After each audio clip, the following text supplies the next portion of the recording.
to the Added Time Podcast. Hello and welcome back to the Added Time Podcast. Another predictions for you today. Today we have the Premier League table for you. We're going to be doing our 1 to 20s here. We're going to be starting from the bottom, 20th to 1st. We've got all three of us here today, T.S. Combat, Harry Martin and James Ward. Three different tables for you guys, and hopefully there's one you can agree with. Let's kick off with Harry's starting. We're going to go with his 20th place to 17th place so you can hear who he's got relegated and who's just missing out on the bottom three. Well, hello guys, back for another episode and talking about my stomping ground, the Premier League. I just want to add a bit of spice. So by the way, these tables will be reviewed at the end of the season and the forfeit will be decided for both tables. So potentially someone could have a forfeit for both tables. We'll work it out from how different the position is from what they chose. So I'm starting off in rock bottom. I've got Fulham. Not impressed with them. You know, they are just the classic yo-yo side, aren't they? I would say they're quite lucky to get up last season, as much as they won't say that. I think Brentford were the better team last year overall. They choked at the end. After the restart, they looked quite shambolic. They just managed to pull it together in the playoffs, so I've got them bottom. Another team, although they've got money, I'm never impressed with, are Villa. How they survived last season is just crazy. And at the moment, they're being linked with Matty Cash as their only concrete rumour, and maybe Watkins, and I'm not sure that's the sort of calibre if they want to be improving, because a lot of sides around them are improving quite a lot. And I'm not sure about Dean Smith in the Premier League. Just ropey manager. I think he was out of his depth last year and just got saved by pure luck more than anything. If you watch their games towards the end of the season, they definitely didn't blow teams away. They scraped and tight wins, and I'm just not impressed with Villa. Even though they've got money, I can see them going down. And I think in 17th, I've just put them a bit higher. I'm not really sure why, to be honest. I just like Pereira and a few of their players. Austin's proven... 18th, sorry. Tiz just corrected me. Silly me. I've got West Brom. Slaven Bilic. He is proven. I think he did all right at West Ham, but they do not have enough firepower in their team to get anything other than relegation predicted for me. And in 17th, I've got Newcastle. A real lack of ambition in the signings. I think there'll be a deflated feeling around the club after that takeover didn't go through. They've gone from signing Mbappe to Jeff Hendrick. You know, bit of a fall from grace, if I do say so myself. But I don't think they'll get relegated. I think Bruce has proven that they can grind out wins. And they do have quality on that side. Apparently today they've been linked with Ryan Fraser, a little Scottish wee man. And so I've gone for them in 17th. So I'm really, really intrigued to see what James has got to say. You know, we're going to skip Tiers out. He always likes to take the lead. But today we're doing it different. So over to James for his 20th to 17th. Let's see. Harry passing the mic to the real Premier League expert in the room. That's right, me. 20th position, we've gone for the Baggies, West Brom. Had the displeasure of going to the Hawthorns last season, shambolic fans. And for that reason, I know there's no fans in the ground and they're definitely not going to be following them away, not that they get much away support. West Brom are going to be finishing last. I've got the same bottom three as Harry, no spoilers here. In 19th, we've got Fulham. In 19th we've got Fulham. Fulham, look as bad as they ever do when they go into the Premier League. No longer got them nice faces like Jimmy Bullard or I don't know, like Clint Dempsey or something. Their team at the moment is just full of losers and shambolic players.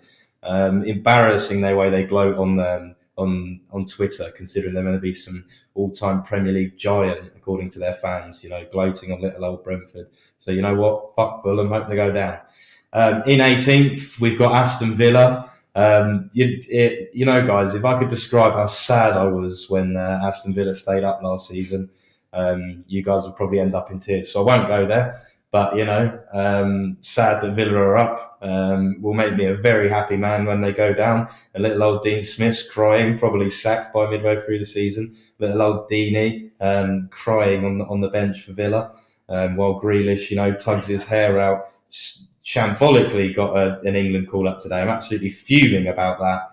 I wish nothing less than an injury to Grealish. and keep him out for the rest of the season, that means Villa will definitely go down. 17th, yeah, sorry guys, I got a bit carried away there. I don't actually want him to get injured. I wouldn't wish that on anyone. 17th, we've gone for Brighton.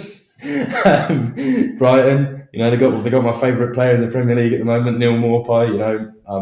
I'm emotionally attached to that man, the little French git. Such a troublesome little man, but he's fantastic, isn't he? Who doesn't love Neil Maupay? Oh, that's right, Arsenal fans, but who cares about them? Anyway, over to TS. I'm sure he's got some sort of fact attack for you guys regarding the bottom four. Here he goes. Yeah, interestingly enough, Harry and James having the same bottom three. I've got a really different one for you guys. So it's got to be, hasn't it? I mean, we can't just do the same table each. In 20th place, of course, I have got West Brom. They were just awful towards the end of the season, let's not lie. And they really did scrape promotion. Again, we look at Norwich when they went up from the Championship. They had a really bad defence. West Brom were the same. And you the likes of Carl Bartley, Semi Ajayi and Ahmed El Ghazi. They're just not quality centre-backs. And to stay up in this league, you need to start with a good defence. I think getting Matheus Pereira on a permanent deal is good for them, but I mean, attacking that's not what they need. Well, they do need another striker because Kenneth Zahore and Hal Robson-Carter, again, just not Premier League quality for me. And West Brom slap bottom of the league for me. In 19th, interesting one, I've got Crystal Palace. Really didn't rate them last season. I mean, they were the second lowest scorers in the league last season. Only Norwich scored less goals than them. And they haven't addressed that problem. I mean, they have signed Eberechi Eze and Nathan Ferguson, two players I like, but I don't think Eze I think he's wasted in this team, to be honest, because, I mean, Crystal Palace are a team known for playing three central defensive midfielders in the midfield three, and just throwing Eze in there, I'm not sure he's going to be able to flourish in a low-scoring team. And, again, Jordan Ayew, he's a good striker, but he's not going to get you bags of goals. So Crystal Palace 19th for me. And in 18th, I've got Newcastle. Bit of an interesting one. Yeah, I've got Newcastle going down. I like the signing of Jeff Hendrick. But again, I'm going to bring it back. You look at the XG last season, they were awful. And Newcastle fans, even though Steve Bruce, he did a real good job keeping them up, but they said it was some of the worst football they'd ever seen. And if Joe Linton continues to fail to get goals, it's going to hurt them again. The same... Alan Saint-Maximin, he's a great player. James had him in his Premier League team of the season, but with 4 goals and 3 assists, he's just not that man who can really stack pack you to survival. So yeah, again, there may be some real toxic atmosphere at Newcastle with the failed takeover and having Mike Ashley again. So I think it's got all written for a really bad season for Newcastle. Them relegated.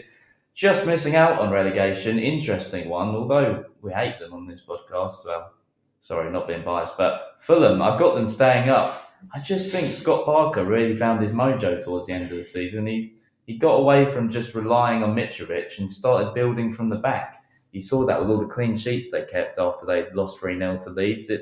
He just wanted to start going defensive, and that really worked for them. You looked in the Brentford game, they just out-defended us. They made some good signings. You look at Anthony Robinson, Harrison Reed and Mario Lemina.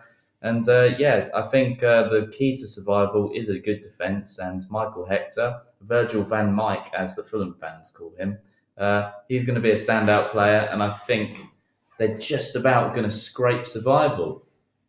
Now, getting into 16th to 13th, this is real mid-table mediocrity. Let's go for it, Harry. Who have you got?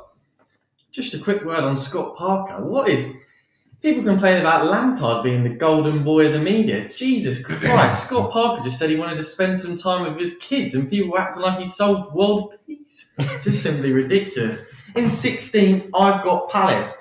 You know what? I think Tiers is underrating Palace. They are just a solid Premier League club at this point. They're always down there, but they are just a solid club. And then I think the signing of Eze is very good for him. They are missing a creator. And if they do manage to keep Zaha, which does look likely, because, again, they've just priced him so high that no club will simply take him, and he's just been stropping, and he's not been playing well, putting clubs off even more. So, yeah, I'm going for them in 16th.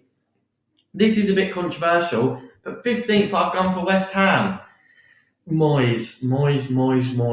He is no more than a manager that can't take you higher than 10th. He did it with he has been shocking for years. And do you know what it is with West Ham? They haven't really recruited that well. I like Bowen. I think he'll come into his own. But there's no one that really stands out for me. They're not much more than a 15th place team for me. And I think there's a lot more promising clubs higher up the table that they're going to really struggle to get higher than and outperform. In 14th, I've got Burnley. Yes, they did perform very well last season, but again, every club around them is strengthening, and they are not. And it's got to catch up to them at some point. Was it last season they started off really badly and they crept it back round? I think I may be corrected, but I think I'm right in saying that. So yeah, I'm going to go for them in 14th. That would be a good season for them. Another mid-table finish, not too far off Europa League, and I think they just randomly keep overperforming these seasons, but I can't see that keeping up with how much other teams are improving. In 13th, I've gone for newcomers, Leeds United. I think James is going to have a very conscious. I will hand over to him after about the signing of Rodrigo. I think that is a very promising sign. A newly promoted Championship club picking up a Champions League goal scorer last season. He went into the knockout round. They're also linked with Rodrigo de Paul, the Usanadi starlet. I think that would be another great signing. And I think Koch's a great signing as well. They're also linked with a £20 million deal for a Czechoslovakian defender. I'm not going to try to say his name because I will just slate it. But he looks very promising.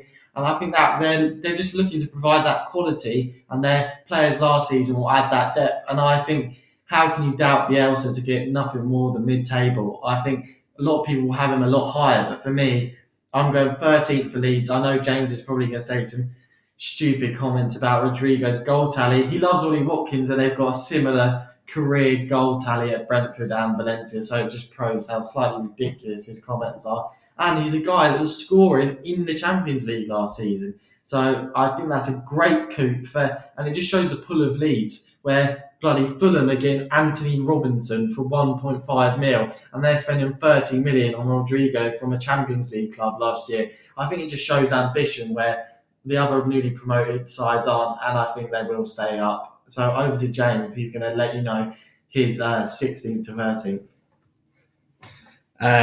In 16th place, I've gone for Newcastle United.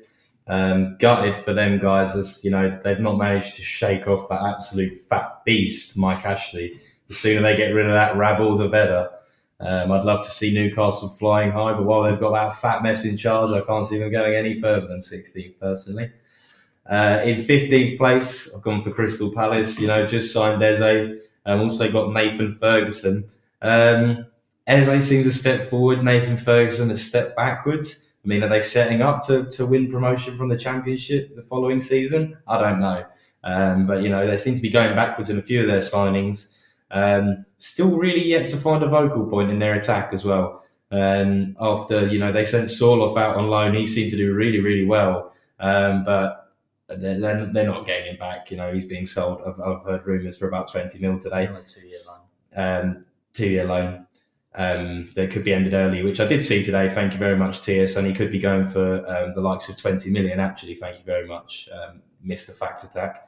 And then we've got in 14th position, Burnley, boring old Burnley, you know, managed to keep all the likes of James Tarkowski, Ben Mee, Tarky, really upset, you know. He seems like quite a player, but shame he couldn't get his big move this summer. And yeah, I also like the look at. I've always liked Chris Wood. You know, I know he's ex-Leeds and spit on the Leeds, but you know he's still there and he's still a great player. Finally, rounding off this four for me, I've got West Ham United, forever blowing bubbles or forever bottling 1-0 leads. You know, West Ham fantastically famous for the way they're just shambolic in defence. You know, and they've not seemed to address that. And yeah, I just can see them really being mediocre once again. I'll hand over to Tias. You know, get ready for some facts, guys.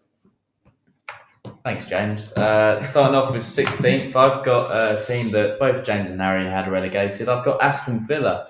I think there was a lot of improvement towards the end of the season. You saw them beat Arsenal. They're really unlucky against United, with VAR was really against them.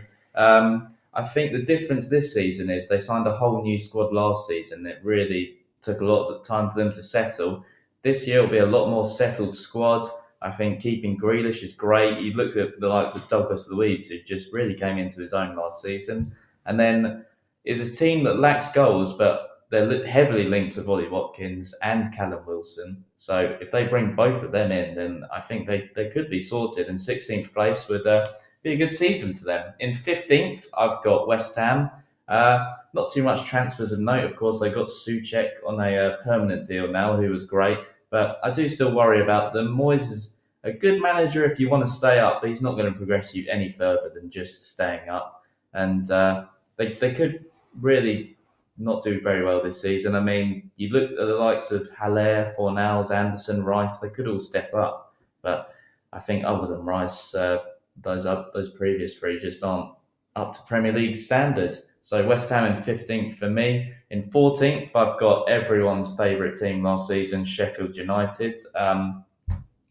They've replaced Dean Henderson with Aaron Ramsdale, who I question in a Sheffield United side because what they say with Sheffield United and goalkeepers is they like a commanding goalkeeper, whereas Ramsdale had, I think, the worst percentage of balls caught in the box last season. So could really not work out well for them. I think this is still a massive achievement, 14th for them. I mean, don't underestimate that they still have a side who are playing EFL football for most of their lives. But the worry for me with them is they only scored 39 goals last season and they haven't really signed any strikers to address it. So it's going to be up to McBurney, Lys Mousset to start really pushing themselves. And Sheffield United 14th, good season if they can get that.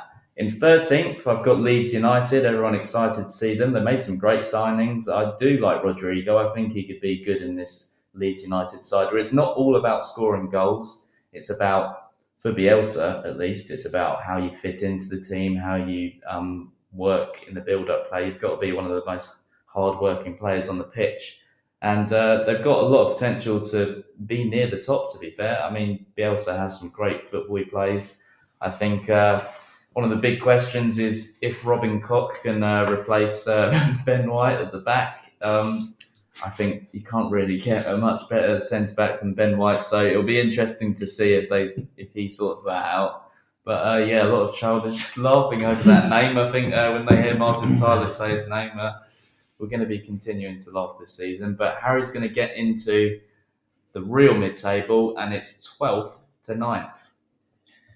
Well, guys, back over to me. I did have a little childish laughter there. And speaking of commentators, I just want to say, rest in peace to the careers of Soccer Saturday. You know, they will be missed. I will miss Tomo and Nichols, my guy.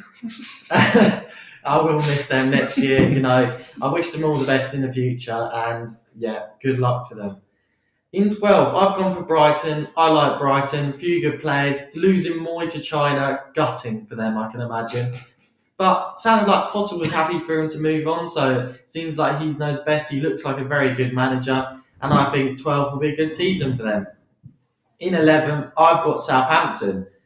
I think did they win 7-1 against Swansea, if I will be mistaken, in pre-season friendly. I think that bodes very well for them. I think they've got extreme quality. You know, we saw the prowess of Ings last year. What a player. But I still just don't think they'll be able to break down into the top 8, where there just is so much quality now in the Premier League. And also losing Højbjerg is a big miss for them. He was their marauder in the midfield, and that's me in 11th. In 10th, I've gone for Sheffield United. I do rate their quality, but again, losing Henderson, big loss. I think they'll be there and thereabouts. That's why I've got them in 10th. I think that'll be another insane season for them on their budget if they manage to pull it off. So I've gone for them in 10th. In 9th, maybe slightly controversially, I've gone for Leicester City.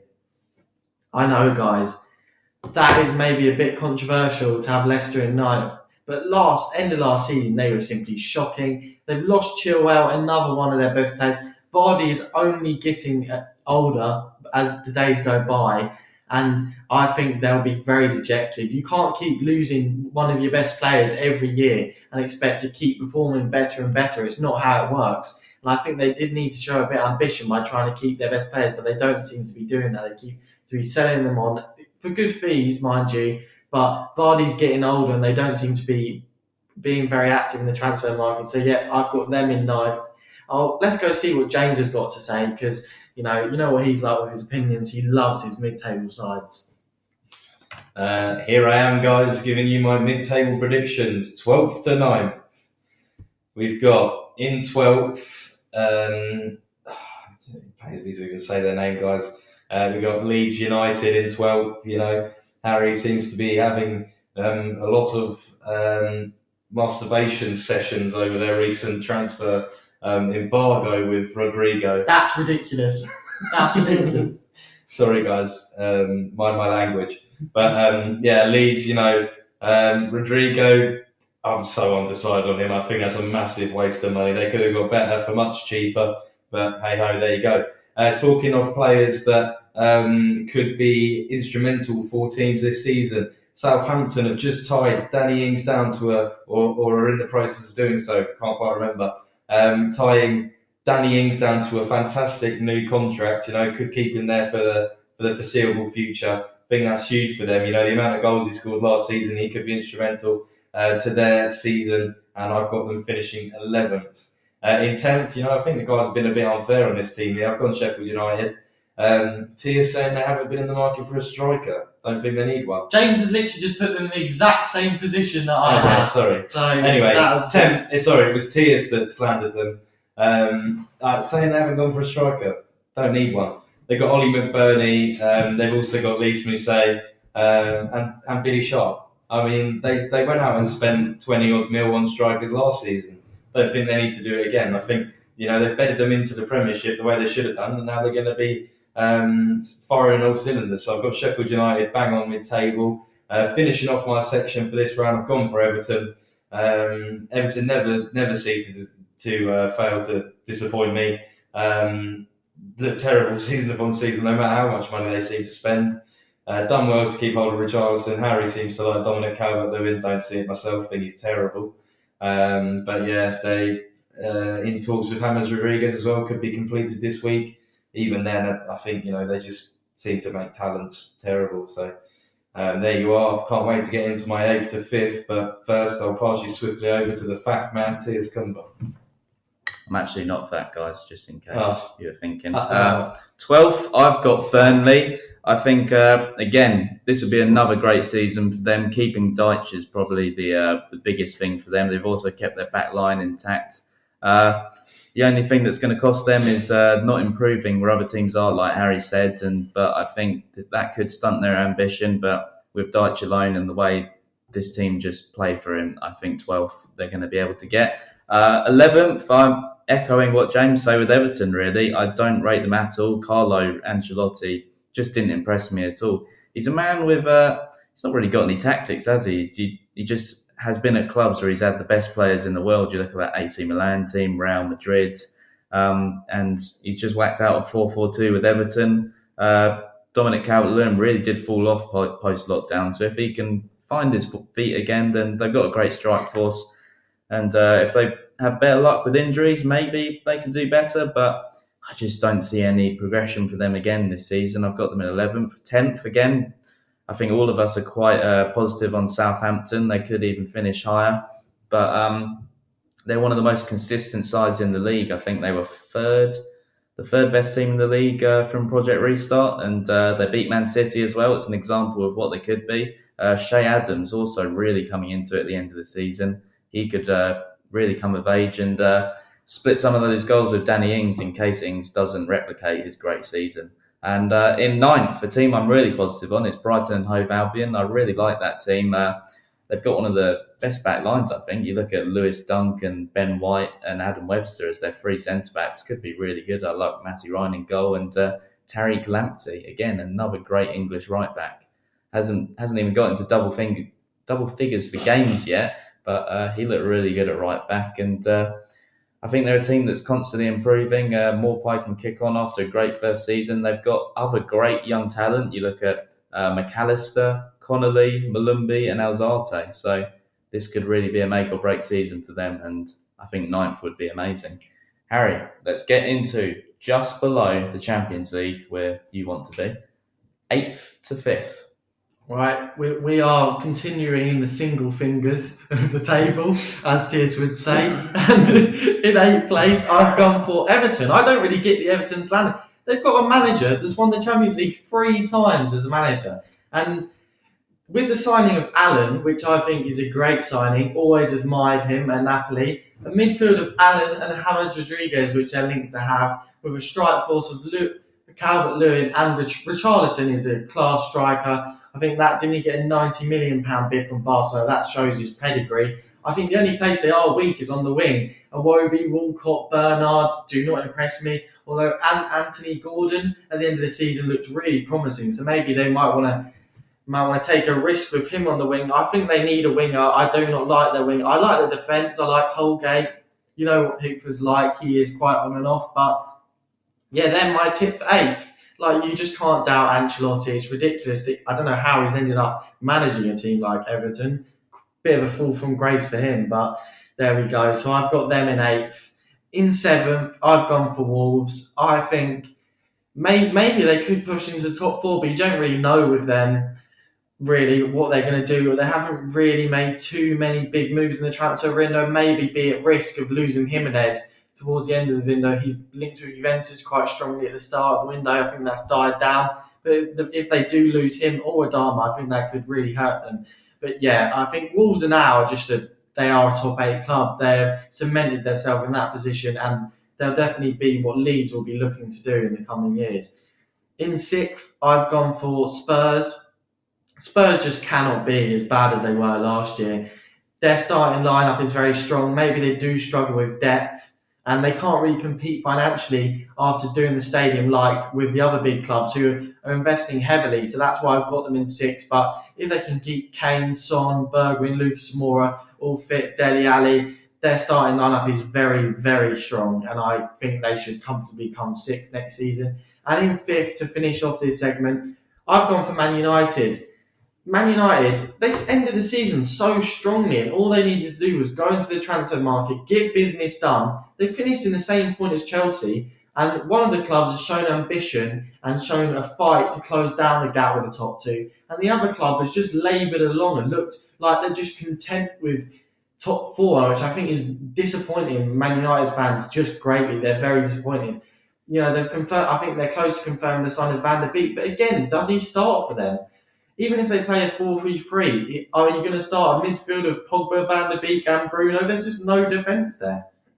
I think it's a very good signing, but again, it doesn't improve the starting lineup, because even if they play the 4-2-3-1, you're going to want to have a Matic or mcfc alongside Pogba. You're not going to want a Van der Beek. He is good for depth, but yeah. So I'm not too impressed with them in the market so far. Hopefully they get Jadon Sancho, the just incredible dancer on the ball. And I think you know what James is like with Man United, so he's probably got them winning the league. But yeah, over to James in classic fashion, so he'll go into the single fingers. Here I am in the single fingers, guys. Where are we starting? 8th. 8th, I've gone for Spurs.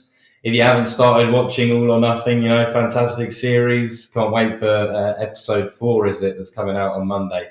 When the podcast is coming out, maybe, I don't know. Either way, Spurs in 8th. Think they look kind of better than what they did when Jose started, I think he could be instrumental. Anyway, 7th, we've got Wolves. Wolves are fantastic last season, and I think they can keep it up again this.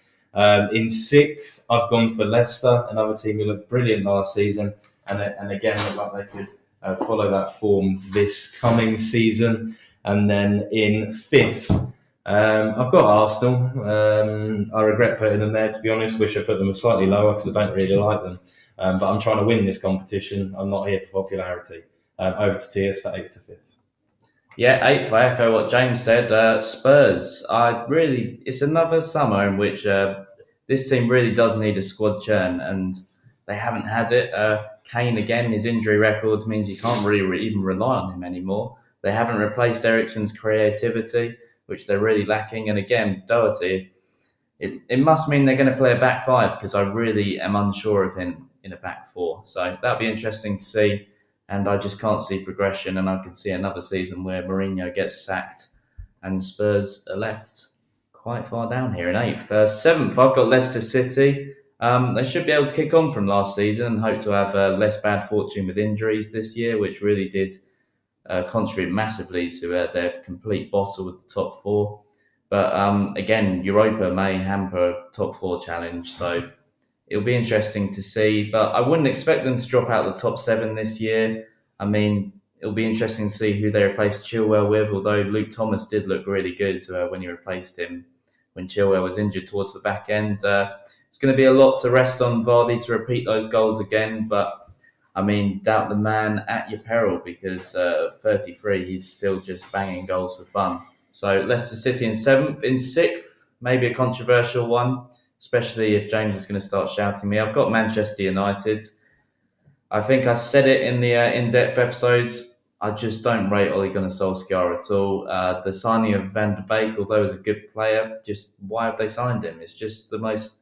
I don't get what their scouting network is, because they're just signing good players, but they're not building a team, because Van de Beek, Pogba and Bruno sounds good on paper, but it's just completely all-out attack. None of those can defend. If Pogba is to play with Bruno, he needs to play alongside a Matic or a Fred, who's going to be able to mop up and be capable of defending, because Pogba just isn't that kind of player. Again, I've got defensive questions over Maguire. Will he even start the season? Aaron Wan-Bissaka, although a lot of people seem to rate him defensively, I just don't think he's the player that everyone thinks he is. Again, there's going to be De Gea unrest. Henderson could come in, but we'll see. And 10 penalties last season. How are they going to replace that if they don't get that luck again? I will say Mason Greenwood could really kick on this season, but it's going to be a disappointing 6th place finish for Manchester United this season. 5th, controversial here, I've got Wolverhampton Wanderers. I think they've got an edge this season, as they're not going to be playing in Europe. And that was their biggest downfall last year, because they had such a small squad and they played the most amount of games in England last year. So all those games off will really help them. A caveat here, if they don't replace Doherty, it could really hamper them, because the wing-backs are obviously so pivotal in how Wolves play. And if they don't replace him, then that could stop them. But Daniel Podence and Pedro Neto have now been bedded into the side. They're both very young. And if they can really get going this season, could have a couple of another great Portuguese players in this Wolves side. Right, now to finish us off, 4th to 1st, it's Harry. Who have you got winning the league and finishing in the top 4? Well, guys, if you just did hear that alarm in it, that's because my predictions are on fire. So that's what that was. And in 4th, I've gone for Arsenal. Do you know what it is with Arsenal? I don't particularly like their lineup as it is, but if anyone's on Twitter, AFC Bell, some guy that tweets in Saudi Arabic, is the language, and says Thomas Partey has been coming for about 3 months.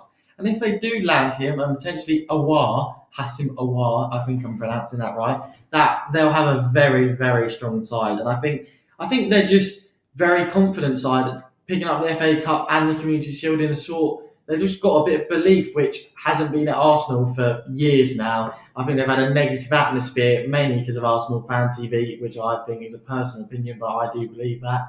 And I think they've just got a bit of belief finally in the squad. So yeah, I do actually fancy them to get top 4. In 3rd, I've got my team, Chelsea. Yes, a lot of investment, but I can't see us... We'll be closer to the title this season, but I can't see us winning it. I think it's a project, a lot of new signings they need to bed in.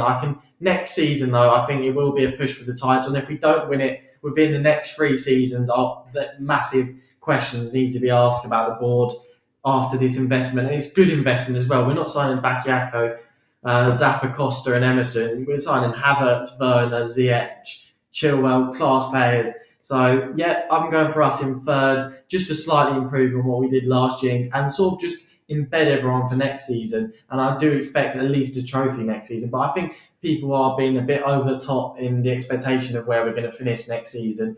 People need to realise that. I think it is a project. Liverpool didn't do it overnight, but we do need to improve on last year, which I think we will. In 2nd, I've got Liverpool. You know, I think it's just a bit of an adrenaline dump after a season as good as they've had. They've sort of completed all their goals, so I think this side is just the way it is. They've just sort of come into the end of their cycle, and as much as I think they are still a class side, I don't see them winning the league next year. In first place, as if you are a King listener, I've got Manchester City, and also being linked with Messi. If they get Messi, I think they'll be raring to go next season. A lot of questions being asked about Pep Guardiola, and he'll want to set them to bed and prove he is a great manager. So yeah, I have got them in first next season, and I don't think there's going to be much differences to my top four when I hand over to James Savage. Because I don't know if we're going to end this episode here, make sure to vote on who you agree with most in the poll on Twitter, guys. And also, we'll be putting a poll up for the forfeits. So, which James will most likely be doing with his awful predictions. But over to him. How dare you? We've gone for in fourth here, Chelsea, Harry's beloved Chelsea. You know, I think they're going to be scrapping in and around there. Like Harry said, it's a project. It's not going to happen overnight. But yeah, I think they're going to be finishing fourth. I'm not going to lie, guys. Not overly convinced by Lampard yet. You know, if he can pull this team together and get them to finish top, that'd be fantastic for Chelsea. You know, still in the early days of his career. He's done it the right way, unlike that stupid Scouse man, Steven Gerrard, who's gone to play in the pony Scottish League. You know, Lampard's done it the right way, attacking the English leagues like he should. And yeah, it'd be interesting to see how he does this season with better players. In third, we're going for, like I touched upon just a short while ago there, the Scouse idiots, Liverpool. I think, as Harry said, well, in different words, you know, they blew their load last season, so to speak. And this season, they're going to be all dry. No kiddies for them. In second, we're going for Manchester United. I think it's going to be an all Manchester top two. United going to push City all the way. They've had some great title races in the past, these two clubs. None better than that one that finished with City, you know, snatching it at the last minute against the QPR scum. Anyway, I think United's team, if they can bolster them with these three rumoured signings, Van der Beek, Sancho and Upamecano, I think, they could look dangerous. Okay, anyway, moving on. First, I think is going to be City. City, who they look fantastic. Like Harry said, if they get Messi over the line, not that I think they need to, but if they did, I think they walk the league quite comfortably. But there you go. Over to Tips. Yeah, we're going fourth to first now. In fourth, I'm quite confident on Arsenal, like Harry is. I've got them in the top four. I think they made some good signings. They could have addressed that defence with Saliba and Gabriel Magalhaes coming in. Arteta's also showed some really great tactics last season. However, I think this may be more to do with United and some of the others not being amazing, and Arsenal will just be a bit more consistent. Aubameyang and Saka could have a really good season, of course. A lot of these Arsenal young players could now really bed in. And as much as James hates him, Nicolas Pepe, I'm sure there's a player in there. And if he can actually show what he's worth, then Arsenal could really push on this year. In third, I've got Chelsea. Not much more needs to be said about their transfer window. It's quite spectacular. Only questions over Chelsea I have are their defence and how long these foreign players will take to adapt in a different league. I think Thiago Silva's a good signing, but at 36, is he going to play every game? It'll be interesting to see. And I'm not sure he can. They had their worst defensive record since 1996 last year. It was even worse than when they finished 10th in 2015-16. So this is a massive rebuild at the back. Players I like, Billy Gilmore, Christian Pulisic, they could have some big seasons. So expect Chelsea to potentially challenge near the top. In second place then, I think I'm going to go for a different title winner to both of these guys. I've got Man City in second. I think every time they look to pull it out the hat, they just fail in the pivotal moments against Lyon. You looked at it. I think there'll be an emphasis on Champions League this season, to be honest. So the league may take a back seat in that case. Foden really came into it last season, so he could have a big season now. But if they're going to persevere with Jesus up front, he's not a player I rate highly. So that could be an issue for them. And let's not kid ourselves with Messi. He's not going to leave, is he? He probably won't even be allowed to leave. So, I mean, if it does happen, that would be just absolutely amazing and could help City win the league. But as it stands, I've got them in second, and winning the league, I've got Liverpool. I think people just need to remember how far and away they won the league last season. They could have got 0 points post-lockdown and still won the league. That's how far ahead of all the other teams they were. I don't think they'll be as good as they were last season, but surely there can't be that much of a drop-off between them and the other teams that they're not going to win the league this season. They've still got players who could step up. I mean, look at Naby Keita, who never really showed himself to be amazing and on the level of the other three midfielders, but if he steps up, could be great. Curtis Jones, Ryan Brewster, they've got some great young talent. My one caveat with Liverpool is that the Africa Cup of Nations, if it goes ahead in January, they'll be without Sadio Mane, Naby Keita, and Mohamed Salah for a whole month. It's going to be interesting to see how much of a blow that could be for them if they're having to start Firmino, Origi, and Shaqiri up front for a month. That could really damage their title hopes. But that's my table. That's all of our tables. Thank you for listening to both of our season predictions. I hope you're well, and thanks for listening, guys. Goodbye.